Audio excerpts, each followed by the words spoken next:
Olá, alunos, sejam todos bem-vindos a mais uma aula de Física da etapa 7.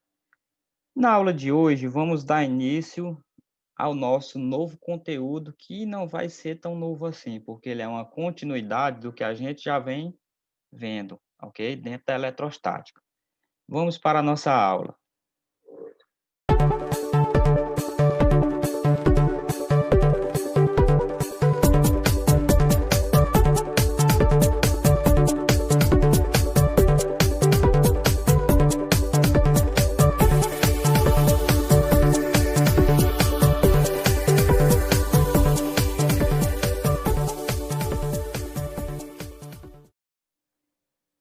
Temos aqui o nosso roteiro, o conteúdo, processos de eletrização, ok?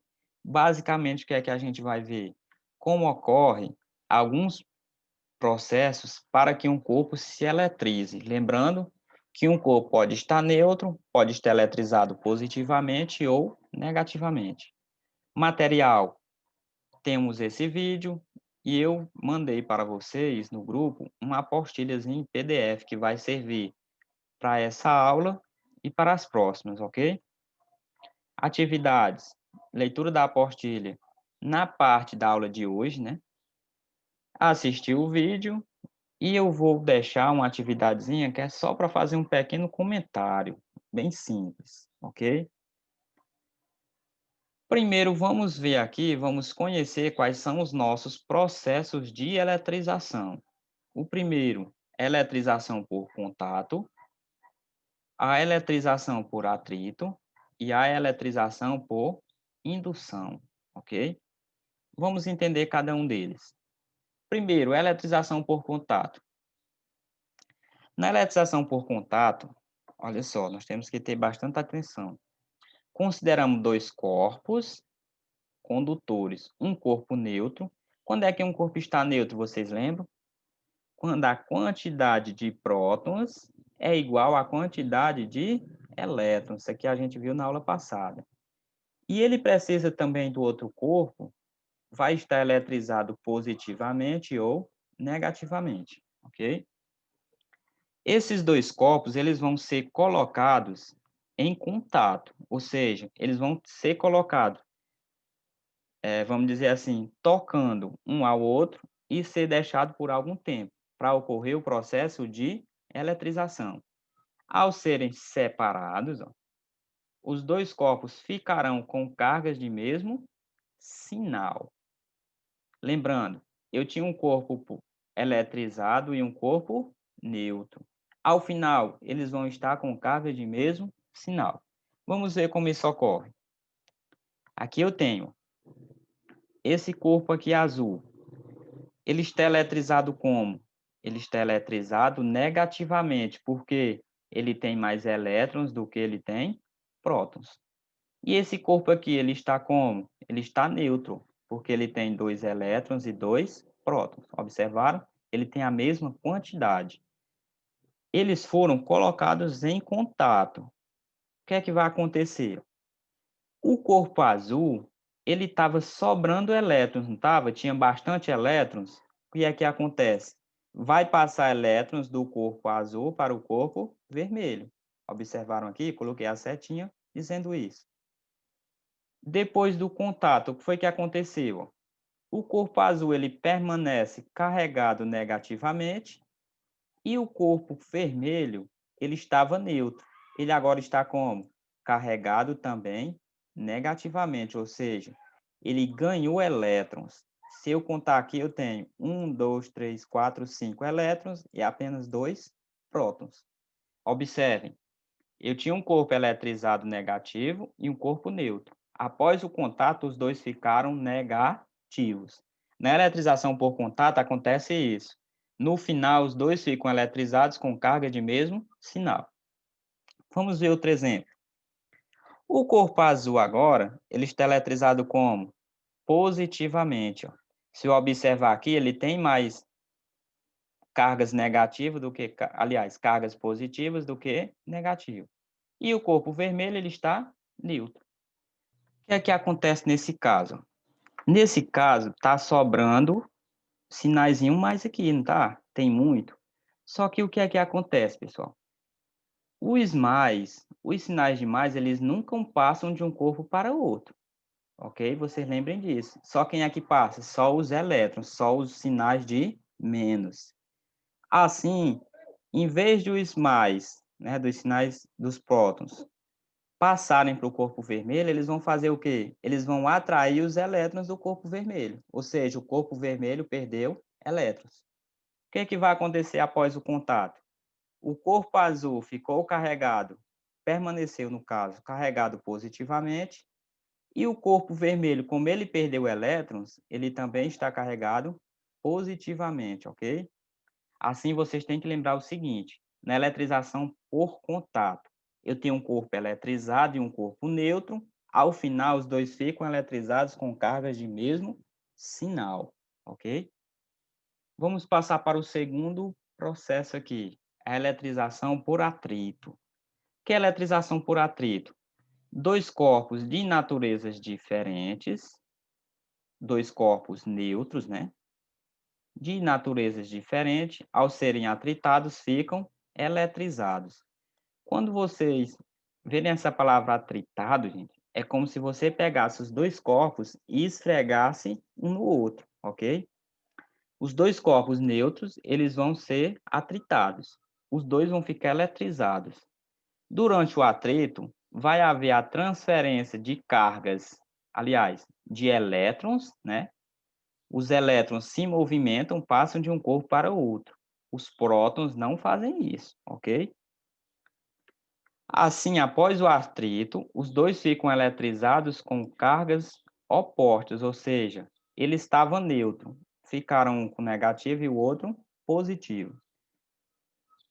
Como é que eu vou saber quem vai ceder elétrons? Através da série triboelétrica. Ela relaciona os materiais que cedem ou que recebem, quando atritados uns com os outros. Vamos observar aqui. Ó. Eu tenho aqui o nome da substância, tem vidro, a mica, lã, pele de gato, seda, algodão, ebonite, cobre, enxofre e celulose. São alguns dos elementos. O que é que acontece? Os elementos que estão acima vão ceder elétrons para quem está abaixo. Ou seja, se eu pegar o vidro e atritar com a mica, os elétrons do vidro passam para a mica. Vamos ver aqui. Ó. O material que vem antes perde elétrons para o material que vem depois. Ou seja, por exemplo, a mica perde elétrons para a lã. Por quê? Porque a lã está abaixo dela. E o vidro perde elétrons para a mica, porque a mica está abaixo do vidro. Vamos ver aqui. Ó. Aqui eu tenho um vidro, ele está neutro. E aqui eu tenho a lã, está neutro. Quem é que está mais acima? Não é o vidro? Logo, o vidro vai perder elétrons para a lã. Vocês lembram o que é que acontece? Quando um material perde elétrons, ele fica eletrizado como? Positivamente. E a lã que ganhou elétrons fica eletrizada negativamente. Assim, na eletrização por atrito, os corpos que eram neutros ficam eletrizados com cargas opostas, ok? A última, eletrização por indução. Na eletrização por indução, nós temos um corpo eletrizado, chamado indutor, e um corpo neutro, chamado induzido. O que é que acontece? Ao aproximarmos na eletrização por indução, os corpos eles não se tocam, eles apenas ficam próximos o suficiente para que haja a separação das cargas, ok? Nós vamos já ver como isso ocorre. Ligando o induzido à terra, sem afastar o indutor, o induzido irá adquirir carga. Vamos ver aqui como isso ocorre. Aqui eu tenho esse corpo verde, é um indutor, ele está eletrizado como? Negativamente, né? Está cheio de carga negativa. E eu tenho um induzido neutro. O que é que acontece com o induzido? Ao aproximar o indutor, as cargas positivas vão se concentrar desse lado, porque a carga negativa atrai as positivas, e a negativa vão se concentrar do outro lado. Se nós ligarmos aqui um fio terra, está sobrando elétrons aqui, não está? esses elétrons eles vão escapar para a Terra, ou seja, o corpo neutro induzido ele vai perder elétrons. Se ele perdeu elétrons, ele ficou eletrizado como? Positivamente. Assim, o indutor era negativo, o induzido ficou positivo, ou seja, ficaram com cargas opostas. Assim, na eletrização por indução, inicialmente tem um eletrizado e um neutro, no final eles ficam com cargas opostas. Vamos ver outro exemplo. Esse exemplo agora, o indutor ele está eletrizado positivo e o induzido está neutro. Ocorreu da mesma forma. As cargas positivas do indutor atraiu quem? A negativa. E desse lado ficaram quem? As positivas. Liguei o fio terra. Como as cargas positivas não podem sair, o que é que elas vão fazer? Atrair os elétrons da Terra. Ou seja, esse corpo ele vai ganhar elétrons. Se um corpo neutro ganha elétrons, ele fica como? Ele fica eletrizado negativamente. Ou seja, o induzido ficou positivo, né? Continuou. E aliás, o indutor continuou eletrizado positivo e o induzido ficou eletrizado negativamente, com cargas opostas. Basicamente, esses são os três princípios da eletrização: contato, atrito e indução. Coloquei aqui, vamos dizer assim, um resumo de como acontece. Quais são os três princípios? O primeiro, por contato. Na eletrização por contato, eu tenho um corpo neutro e eu tenho um corpo eletrizado. No final, eles ficam eletrizados com cargas iguais, ou seja, ou os dois ficam negativos ou ficam positivos. Na eletrização por atrito, os dois corpos vão ser como? Vão ser neutros. Pela série triboelétrica, eu vou saber quem vai ceder e quem vai receber elétrons. Ao final, os dois vão ficar eletrizados como? Com cargas opostas. Na eletrização por indução, eu tenho um indutor eletrizado e um indutor neutro. Ao final, eles ficam eletrizados com cargas opostas também. Observaram as três diferenças, não é isso? Na nossa apostila, eu coloquei também esse resumo para vocês. A nossa aula de hoje era apenas para isso, para nós conhecermos os três processos de eletrização. Vejam na apostila, vejam o vídeo mais de uma vez, ok? Fixem esse conteúdo, anotem. Aquela parte lá que eu coloquei resumidamente é muito bom para aprender. E respondam a atividade que eu enviei no grupo, em PDF. Nossa aula de hoje era apenas para isso. Vamos encerrar essa aula por aqui. Vamos dar continuidade sempre aos nossos estudos, que ao final a gente obtém nosso êxito e aprendizado, ok? Bons estudos e até a próxima.